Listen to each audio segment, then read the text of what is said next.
What's going on, everyone? Got a 2018 Mercedes E400. This is how you put this car into the service menu to reset the oil life. Reminder, okay?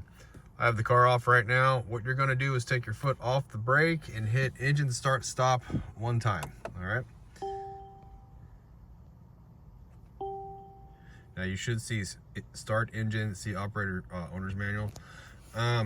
We're gonna go ahead and get rid of that message by pressing the home button or back button here, okay? And we're gonna get rid of the replace battery message also. Now what we're gonna do is we're gonna press and hold down the home button, all right? Then you'll see how it pops up trip right there. Now we're just gonna hit the enter button. We're still holding home, all right? Now you see right here on the left, it gives you a new menu. We're gonna go down to Assist Plus, hit enter. It tells you to switch the ignition on, foot off the brake, hit the button one time, right here, and now here's your service menu. Go down to full service, hit enter,